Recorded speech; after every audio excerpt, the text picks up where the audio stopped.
morning, students. Welcome to 11th Standard Chemistry video class. We are discussing Lesson 7 Thermodynamics. In this lesson, in our last video class, we completed up to calculation of delta U and delta H. In this video, we will start with the next topic, Hess's law of constant heat summation. Hess's law of constant heat summation. Before starting with the statement for Hess's law, let me discuss why we have to study Hess's law of constant heat summation. We have already seen that the heat changes in chemical reactions are equal to the difference in internal energy delta U or heat content delta H of the products and reactants, depending upon whether the reaction is studied at constant volume or constant pressure. Since delta U and delta H are functions of the state of the system, the heat evolved or absorbed in a given reaction depends only on the initial state and the final state of the system, and not on the path or the steps by which the change takes place, which means based on the chemical reaction in which it may takes place at constant volume or constant pressure, the change in heat of the chemical reactions is equal to the difference in internal energy delta U or heat content delta H of the reactants and products. This is a concept that already we discussed, where delta U and delta H are state functions of the system. Here, the heat absorbed or heat evolved during the reaction depends on initial state and the final state of the system. It does not depend on the path in which the reaction takes place or the steps by which the reaction takes place. Here, it is explained by Hess's law of constant heat summation. Here, we are having the statement for Hess's law of constant heat summation. Statement for Hess's law of constant heat summation. The enthalpy change of a reaction either at constant volume or constant pressure is the same whether it takes place in a single or multiple steps, provided the initial and the final state are same. Here, this statement explains that when a chemical reaction which takes place in single step or multiple steps at constant volume or constant pressure, its initial state and the final state are same. For this type of reaction, the enthalpy change of a reaction is same or constant. It is explained by taking general reaction. Consider the reaction. A is converted into B. It takes place in a single step. For this process, the enthalpy change is given by delta HR. The conversion of A into B also takes place in multiple steps by conversion of A into X, X into Y, and Y into B. For the conversion of A into X, the enthalpy change is given by delta H1. For the conversion of X into Y, the enthalpy change is given by delta H2.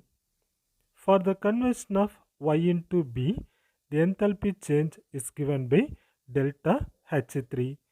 According to Hess's law, delta HR is equal to delta H1 plus delta H2 plus delta H3. Again I repeat, according to Hess's law, delta HR is equal to delta H1 plus delta H2 plus delta H3. It is an important question. If they ask state Hess's law of constant heat summation, you have to give this paragraph. Next topic, let me discuss application of Hess's law. Application of Hess's law.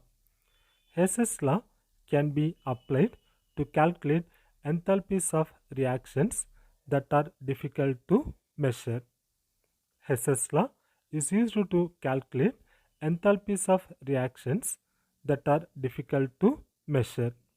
It is explained using an example. It is very difficult to measure the heat of combustion of graphite to give pure carbon monoxide. However, enthalpy for the oxidation of graphite to carbon dioxide and carbon monoxide to carbon dioxide can easily be measured. For these conversions, the heat of combustion values are minus 393.5 kilojoule and minus 283.5 kilojoule respectively. That means the oxidation of graphite to carbon dioxide, the enthalpy change value is minus 393.5 kilojoule. For the oxidation of carbon monoxide to carbon dioxide, the enthalpy change value is minus 283.5 kilojoule. From this data, the enthalpy of combustion of graphite to carbon monoxide can be calculated by applying Hess's law. The reaction involved for above said process can be expressed as follows. In this reaction, graphite is converted into carbon dioxide. It takes place in a single step. It is given by delta H1, where delta H1 is enthalpy change for the oxidation of graphite to carbon dioxide, where delta H1 is equal to minus 393.5 kilojoule. Graphite is converted into carbon monoxide. It is given by delta H2. Here, for this conversion, we have to measure enthalpy change, that is delta H2. Next one, conversion of carbon monoxide to carbon dioxide. Enthalpy change is given by delta H3, where delta H3 is enthalpy change for oxidation of carbon monoxide to carbon dioxide, where delta H3 is equal to minus 283.5 kilojoule. Here, delta H1 for a single step, where delta H2 and delta H3 for multiple steps. Therefore, delta H1 is equal to minus 393.5 kilojoule, delta H3 equal to minus 283.5 kilojoule. We have to calculate delta H2. It is calculated using Hess's law. According to Hess's law, delta H1 is equal to delta H2 plus delta H3. Here we have to calculate delta H2. It should be taken as X. Substitute the values in the above expression.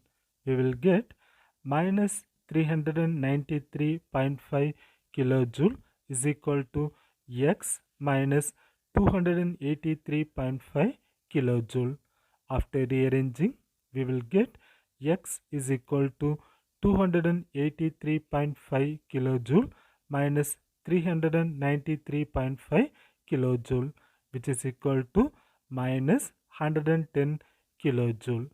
Hence, the enthalpy of combustion of graphite to carbon monoxide is equal to minus 110 kilojoule, or delta H2 is equal to minus 110 kilojoule. Hence, we completed application of Hess's law of constant heat summation. Next, let me discuss lattice energy. Lattice energy. It is denoted by delta H lattice. Lattice energy is defined as the amount of energy required to completely remove the constituent ions from its crystal lattice to an infinite distance from 1 mole of a crystal. It is also referred as lattice enthalpy. Here we are having the definition for lattice energy. The lattice energy is also called lattice enthalpy. It is denoted by delta H lattice. Consider 1 mole of crystal. In order to remove the constituent ions from its crystal lattice to an infinite distance, it requires some amount of energy. That required amount of energy is called lattice energy. It is also referred as lattice enthalpy. Again, I repeat the definition for lattice energy. Lattice energy is defined as the amount of energy required to completely remove the constituent ions from its crystal lattice to an infinite distance from 1 mole of crystal. It is also referred as lattice enthalpy. It is explained by taking an example. For example, NaCl in solid state, which gives Na plus ion in gaseous state and Cl minus ion in gaseous state.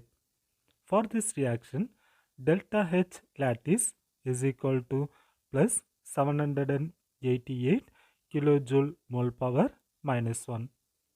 From the above equation, it is clear that 788 kilojoule of energy is required to separate Na plus and Cl minus ions from 1 mole of NaCl. In order to separate Na plus ion and Cl minus ion from 1 mole of NaCl, it requires 788 kilojoule amount of energy. That the energy is called lattice energy. The lattice energy for the above reaction is given by delta H lattice is equal to plus 788 kilojoule mole power minus 1. Here delta H lattice is positive value, which indicates that the reaction is endothermic. It is an important question. If they ask what is lattice energy, give example. You have to give the definition and example. Next, let me discuss Born-Haber cycle. Born-Haber cycle. The Born-Haber cycle gives the energy of a reaction. This cycle was developed by two German scientists, namely Max Born and Fritz Haber. Hence, it is called Born-Haber cycle.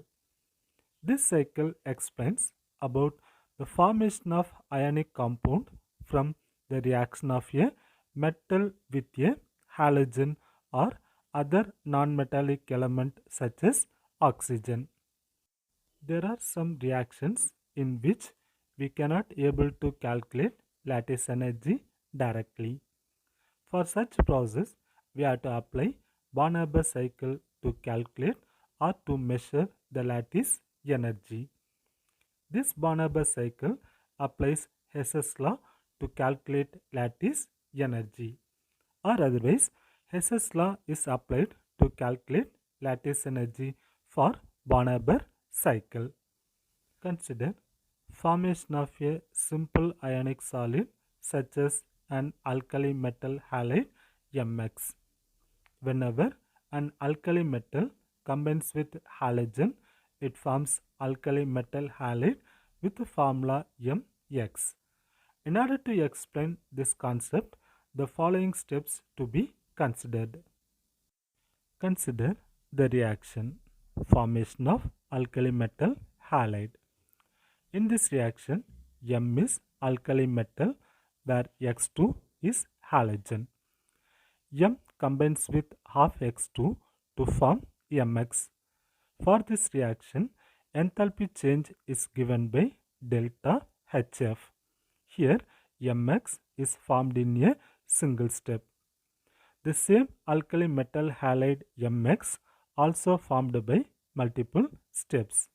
Here, metal M in solid state is converted into metal M in gaseous state. This process is called sublimation. For this sublimation process, enthalpy change is given by delta H1. Now, the metal in gaseous state is converted into metal ion in gaseous state. Here, metal M in gaseous state loses one electron and forms metal ion M plus by taking some amount of energy. It is given by the term ionization energy. For this process, enthalpy change is given by delta H3. Next, half X2 in gaseous state is converted into X in gaseous state. This process is said to be dissociation. For this process, enthalpy change is given by delta H2. Next, the halogen in gaseous state is converted into halide ion in gaseous state. Here, halogen X gains one electron and forms halide ion X minus by releasing some amount of energy. It is given by the term electron affinity. For this process, enthalpy change is given by delta H4. Finally, metal ion M plus combines with halide ion X minus to form solid metal halide Mx. For this process, lattice enthalpy is given by U. So here we are having the values of delta HF, delta H1, delta H2, delta H3, delta H4 and U. Here delta H1 is enthalpy change for the sublimation of metal in solid state to metal in gaseous state. Delta H2 is enthalpy change for the dissociation of half X2 in gaseous state to X in gaseous state. Delta H3 is ionization energy for metal in gaseous state to metal ion in gaseous state. Delta H4 is electron affinity for the conversion of halogen X in gaseous state to halide X minus in gaseous state. U is lattice enthalpy for the formation of solid Mx. Finally, delta HF is enthalpy change for the formation of solid Mx directly from elements. According to Hess's law, delta HF is equal to delta H1 plus delta H2 plus delta H3 plus delta H4 plus U. By knowing the other values, one can able to calculate lattice energy U value. It is to be explained by Barnard cycle. Here we discussed the Barnard cycle for an general example. Next, let us discuss the Barnard cycle for an specific example. Let us use the Barnard cycle for determining the lattice enthalpy of NaCl as follows. Since the reaction is carried out with reactants in elemental forms and products in their standard states at 1 bar, the overall enthalpy change of the reaction is also the enthalpy of formation for NaCl. Also, the formation of NaCl can be considered in 5 steps. The sum of the enthalpy changes of these steps is equal to the enthalpy change for the overall reaction from which the lattice enthalpy of NaCl is calculated. Let us calculate the lattice energy of sodium chloride using Barnard cycle. In this reaction, Na combines with half Cl2 to form NaCl. This reaction takes place in single step. enthalpy change is given by delta HF. The same product also formed by multiple steps. Here, Na in solid state is converted into Na in gaseous state. For this process, enthalpy change is given by delta H1. Next step, conversion of Na in gaseous state to Na plus ion in gaseous state. For this process, enthalpy change is given by delta H2. Next step, half Cl2 in gaseous state is converted into Cl in gaseous state. For this process, enthalpy change is given by delta H3. Next step, Cl in gaseous state is converted to Cl minus ion in gaseous state. For this process, enthalpy change is given by delta H4. Finally, Na plus ion combines with Cl minus ion to form NaCl. For this process, we have to calculate lattice energy of NaCl, which is denoted by the symbol U.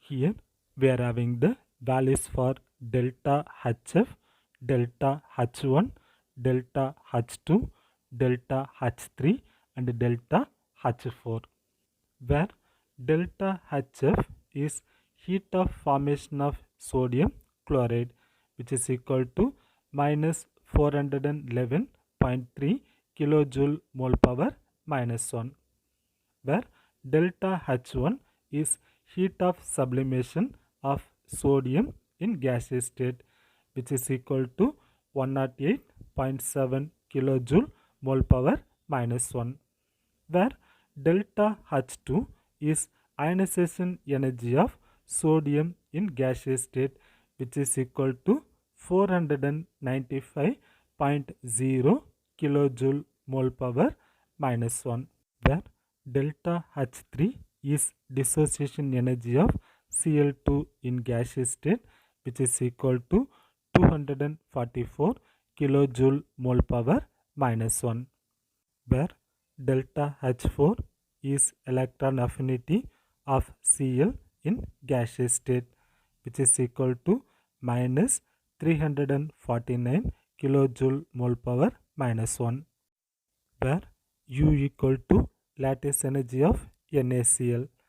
According to Hess's law of constant heat summation, delta HF is equal to delta H1 plus delta H2 plus half delta H3 plus delta H4 plus U. Here we have to measure or we have to calculate U value. Therefore, U equal to delta HF minus of delta H1 plus delta H2 plus half delta H3 plus delta H4. Substitute the values in the above expression. We will get U equal to minus 411.3 minus of 108.7 plus 495 plus 122 minus 349. U equal to minus 411.3 minus 376.7. Finally, U equal to minus 788 kilojoule mole power minus 1. Therefore, for the formation of NaCl, the lattice energy value is minus 788 kilojoule mole power minus 1. This negative sign in lattice energy indicates that the energy is released when NaCl is formed from its constituent gaseous ions Na plus and Cl minus. Here NaCl is formed from Na plus ion and Cl minus ion by releasing certain amount of energy. The energy is minus 788 kilojoule mole power minus 1.